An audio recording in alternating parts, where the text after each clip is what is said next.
ನೋಡಿ, ಇದು ಚಿರಪರಿಚಿತವಾಗಿರ್ತಕ್ಕಂತಹ ಸಸ್ಯ ಒಂದೆಲಗ ಅಂತ ಹೇಳ್ತಾರೆ. ಒಂದೇ ಎಲೆಯನ್ನು ಹೊಂದಿರತಕ್ಕಂತಹ ಒಂದು ಸಸ್ಯ. ಇದನ್ನು ಬ್ರಾಹ್ಮಿ ಅಂತ ಹೇಳ್ತಾರೆ. ಆಯುರ್ವೇದದಲ್ಲಿ ಅತಿ ಉಪಯುಕ್ತವಾಗಿರ್ತಕ್ಕಂಥದ್ದು, ಭಾರತೀಯ ಅಡುಗೆಯಲ್ಲಿ ಹೆಚ್ಚು ಬಳಸ್ತಕ್ಕಂತಹ ಸಸ್ಯ ಸಹ ಇದು. ಮಳೆಗಾಲ ಬಂತು ಅಂದರೆ ಸ್ನೇಹಿತರೆ, ಎಲ್ಲ ಕಡೆಯಲ್ಲಿಯೂ ಇದು ಗುಂಪಾಗಿ ಉಟ್ಕೊಂಡಿರುತ್ತೆ. ಆರೋಗ್ಯಕ್ಕೆ ಮತ್ತು ಚಿಕ್ಕ ಮಕ್ಕಳ ಬುದ್ಧಿಶಕ್ತಿಗೆ, ನೆನಪಿನ ಶಕ್ತಿಗೆ ಎಲ್ಲದಕ್ಕೂ ಅತೀ ಉತ್ತಮವಾಗಿರ್ತಕ್ಕಂಥದ್ದು. ದೊಡ್ಡವರ ಆರೋಗ್ಯಕ್ಕೂ ಸಹ ಇದು ಉತ್ತಮವಾಗಿರ್ತಕ್ಕಂಥ ಒಂದು ಸಸ್ಯ. ಇದನ್ನು ಬೇರು ಸಹಿತ ಕಿತ್ತು ತಂಬುಳಿಯಲ್ಲಿ ಬಳಸ್ಕೊಳ್ಳೋದು ರೂಢಿಯಲ್ಲಿದೆ. ಒಂದು ಮುಷ್ಟಿಯಷ್ಟು ಒಂದೆಲಗವನ್ನು ತೊಗೊಂಡು ಬಂದುಬಿಟ್ಟು ಅತ್ಯಂತ ಶುಚಿಗೊಳಿಸಿ ತುಂಬ 5-6 ಸರ್ತಿ ಅದನ್ನು ತೊಳೆದು ಚೆನ್ನಾಗಿ ಕಟ್ ಮಾಡಿ ಇಟ್ಕೊಂಡಿದ್ದೀನಿ ನಾನು. ಈ ದಿನ ಹೇಗೆ ತಂಬುಳಿ ಮಾಡೋದು ಇದರಿಂದ ಅನ್ನೋದನ್ನು ತಿಳ್ಕೊಳ್ಳೋಣ. ಸ್ಟವ್ ಮೇಲೆ ಒಂದು ರೊಟ್ಟಿ ಹಂಚನ್ನು ಇಟ್ಕೊಂಡಿದ್ದೇನೆ. ನಾವು ಮಣ್ಣಿನ ರೊಟ್ಟಿ ಹಂಚಾದರೂ ಆಗ್ಬೋದು, ಬೇರೆ ರೊಟ್ಟಿ ಹಂಚಾದರೂ ಆಗ್ಬೋದು, ಯಾವುದಾದ್ರೂ ಆಗ್ಬೋದು, ಬಾಣಲೆ ಆದರೂ ಆಗ್ಬೋದು. ಅದಕ್ಕೆ 1 ಚಮಚದಷ್ಟು ತುಪ್ಪವನ್ನು ಹಾಕ್ಕೊಂಡು 1 ಚಮಚ ಕಾಳುಮೆಣಸು ಹಾಗೂ 1 ಚಮಚ ಜೀರಿಗೆಯನ್ನು ಸೇರಿಸ್ತಾ ಇದ್ದೇನೆ. ಸಣ್ಣ ಉರಿಯಲ್ಲಿ ಅದನ್ನು ಫ್ರೈ ಮಾಡ್ಕೊಳ್ತಾ ಇದ್ದೇನೆ. ಜೊತೆಗೆ 3-4 ಖಾರಕ್ಕೆ ಅಗತ್ಯ ಆಗೋಷ್ಟು ಹಸಿಮೆಣಸನ್ನು ಸೇರಿಸ್ಕೊಳ್ತಾ ಇದ್ದೇನೆ. ಹಾಗೆ ಸ್ವಲ್ಪ ಹೊತ್ತು ತಾಡಿಸಿದ ಮೇಲೆ ಅದಕ್ಕೆ ಸ್ವಲ್ಪ ಒಂದು ಅರ್ಧ ಕಾಯಿಗೆಯಷ್ಟು ಅರ್ಧ ಕಾಯಿಯನ್ನು ಹೊಡೆದ್ಬಿಟ್ಟು ಅರ್ಧ ತುರಿಯನ್ನು ಹಾಕಿದ್ದೇನೆ. ಅದು ಸಹ ಬಿಸಿ ಆದಮೇಲೆ ಅದರ ಮೇಲ್ಗಡೆಯಲ್ಲಿ ಕಟ್ ಮಾಡಿ ಇಟ್ಕೊಂಡಿರ್ತಕ್ಕಂತಹ ಬ್ರಾಹ್ಮಿಯನ್ನು ಹಾಕಿ ಸಣ್ಣ ಉರಿಯಲ್ಲಿ ಸಾಧಾರಣ ಒಂದು 10 ನಿಮಿಷಗಳ ಕಾಲ ಇದನ್ನು ನಾನು ಫ್ರೈ ಮಾಡಿದ್ದೇನೆ. ನಿಧಾನಕ್ಕೆ ನೋಡಿ, ಈ ರೀತಿಯಲ್ಲಿ ಹೆಚ್ಚು ಕಡಿಮೆ 8-10 ನಿಮಿಷದವರೆಗೆ ಫ್ರೈ ಮಾಡಿದ್ದೇನೆ. ನೋಡಿ, ಈ ಥರದೆಲ್ಲ ಆಗಿದೆ. ಅದು ಎಷ್ಟು ಚೆನ್ನಾಗಿ ಕಾಣ್ತಿದೆ ಅಲ್ವಾ? ಇದನ್ನು ತಣ್ಣಗಾಗ್ಲಿಕ್ಕೆ ಬಿಡೋದು. ನಂತರದಲ್ಲಿ ಒಂದು ಮಿಕ್ಸಿಗೆ ಅದನ್ನು ಹಾಕಿಬಿಟ್ಟು ರುಬ್ಕೊಳ್ಳೋದು.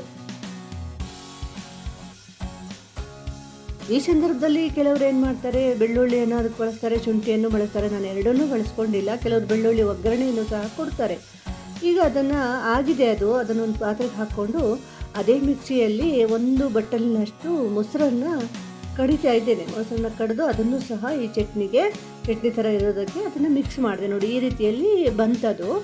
ಮಜ್ಜಿಗೆ ಹುಳಿ ಇರಬಾರ್ದು, ಸ್ವಲ್ಪ ಸಿಹಿ ಮಜ್ಜಿಗೆನೇ ಹಾಕಬೇಕು. ಹುಳಿ ಇದ್ದರೆ ಆಮೇಲೆ ಅದನ್ನು ತಿನ್ನಲಿಕ್ಕೆ ಆಗೋದಿಲ್ಲ. ಈ ರೀತಿಯಲ್ಲಿ ಇರಬೇಕು. ನೋಡಿ, ಜೀರಿಗೆಯ ಘಮ ಎಲ್ಲ ಎಷ್ಟು ಚೆನ್ನಾಗಿ ಬರ್ತಾ ಇದೆ. ಈಗ ಇದಕ್ಕೊಂದು ಒಗ್ಗರಣೆಯನ್ನು ಕೊಡೋಣ. ಒಗ್ಗರಣೆ ಬಟ್ಲಲ್ಲಿ 1 ಚಮಚ 1-1.5 ಚಮಚದಷ್ಟು ತುಪ್ಪ ಹಾಕ್ಕೊಂಡಿದ್ದೇನೆ. ಅದಕ್ಕೊಂದು ಅರ್ಧ ಚಮಚದಷ್ಟು ಸಾಸಿವೆ, ಅರ್ಧ ಚಮಚದಷ್ಟು ಜೀರಿಗೆಯನ್ನು ಸೇರಿಸಿ ಸಣ್ಣ ಉರಿಯಲ್ಲಿ ಬೇಯಿಸ್ತಾ ಇದ್ದೇನೆ. ಅದು ಚಟಪಟ ಅನ್ನೋ ತನಕ ಬೇಯಿಸಬೇಕು. ಬೇಯಿಸಿದ ನಂತರ ಚಿಟುಪಿಟಿ ಅನ್ನಲಿಕ್ಕೆ ಶುರು ಆಯಿತು ಅಂದಾಗ ಅದಕ್ಕೊಂದು ಅರ್ಧ ಚಮಚ ಕಡಲೆಬೇಳೆಯನ್ನು, ಅರ್ಧ ಚಮಚ ಉದ್ದಿನಬೇಳೆಯನ್ನು ಸೇರಿಸಬೇಕು. ನೋಡಿ, ಈ ರೀತಿಯಲ್ಲಿ ಅದು ಕರ್ಟೆ ಹೋಗಬಾರ್ದು ಅಥವಾ ಸೀದ್ ಹೋಗಬಾರ್ದು. ಕೆಂಪು ಬಣ್ಣಕ್ಕೆ ಬರೋ ತನಕ ನೋಡಿ, ಈ ರೀತಿಯಲ್ಲಿ ಕೆಂಪು ಬಣ್ಣಕ್ಕೆ ಬರುವಷ್ಟು ನಿಧಾನ ಉರಿಯಲ್ಲಿ ಅದನ್ನು ಚೆನ್ನಾಗಿ ಒಗ್ಗರಣೆಯನ್ನು ಮಾಡ್ಕೊಳ್ಬೇಕು. ಒಗ್ಗರಣೆ ಆಗಿದೆ. ಈಗ ಈ ಹೊತ್ತಲ್ಲಿ ಸ್ವಲ್ಪ ಕರಿಬೇವು ಹಾಗೂ ಒಣಮೆಣಸನ್ನು ಹಾಕಿ ತಕ್ಷಣ ಸ್ಟವನ್ನು ಆಫ್ ಮಾಡಿ 1 ನಿಮಿಷ ಬಿಡಬೇಕು.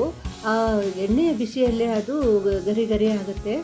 ಹಾಗೆ ನೇರವಾಗಿ ಅದನ್ನು ಚಟ್ನಿಗೆ ಅಥವಾ ತಂಬುಳಿಗೆ ಸೇರಿಸ್ತಕ್ಕಂಥದ್ದು. ಕೆಲವರು ಏನು ಮಾಡ್ತಾರೆ, ಬೆಳ್ಳುಳ್ಳಿಯ ಒಗ್ಗರಣೆಯನ್ನು ಕೊಡ್ತಾರೆ. ಬೆಳ್ಳುಳ್ಳಿ ಒಗ್ಗರಣೆ ಹಾಕಿದರೂ ಸಹ ತುಂಬ ರುಚಿಯಾಗುತ್ತೆ. ನಮ್ಮಲ್ಲಿ ಅಷ್ಟು ಬೆಳ್ಳುಳ್ಳಿ ಉಪಯೋಗಿಸದೇ ಇರೋದ್ರಿಂದ ನಾನು ಸಾಧಾರಣವಾಗಿ ಹಾಕುವಂಥ ಒಗ್ಗರಣೆಯನ್ನು ಹಾಕಿದ್ದೇನೆ. ಇನ್ನು ರುಚಿಗೆ ತಕ್ಕಷ್ಟು ಉಪ್ಪನ್ನು ಮೊದಲಿಗೆ ಆದರೂ ಸಹ ಸೇರಿಸ್ಕೋಬೋದು, ನಂತರದಲ್ಲಾದರೂ ಸೇರಿಸ್ಕೋಬೋದು. ಎಷ್ಟು ಬೇಕೋ ಅಷ್ಟು ಉಪ್ಪನ್ನು ಸೇರಿಸ್ಕೊಂಡು ಅದನ್ನು ಬಳಸ್ತಕ್ಕಂಥದ್ದು. ಅತಿಯಾದ ಶೀತವಾದಂಥ ಸಮಯದಲ್ಲಿ, ಮಳೆಗಾಲದಲ್ಲಿ ಬಾಯಿ ರುಚಿ ಕೆಟ್ಟಾಗ ಈಗ ಬಿಸಿ ಅನ್ನ ತುಪ್ಪದ ಜೊತೆಗೆ ಇದನ್ನು ಸೇವಿಸೋದ್ರಿಂದ ಆರೋಗ್ಯ ಅತಿ ಉತ್ತಮವಾಗಿ ಸುಧಾರಿಸುತ್ತೆ. ಇದಾಗಿತ್ತು ಇವತ್ತಿನ ರೆಸಿಪಿ. ವಿಡಿಯೋನ ಪೂರ್ತಿ ನೋಡಿದ್ದಕ್ಕಾಗಿ ಧನ್ಯವಾದಗಳು. ವಿಡಿಯೋವನ್ನು ಶೇರ್ ಮಾಡಿ, ಲೈಕ್ ಮಾಡಿ ಹಾಗೂ ಚಾನಲನ್ನು ಸಬ್ಸ್ಕ್ರೈಬ್ ಮಾಡ್ಕೊಳ್ಳಿ. ಎಲ್ರಿಗೂ ನಮಸ್ಕಾರ.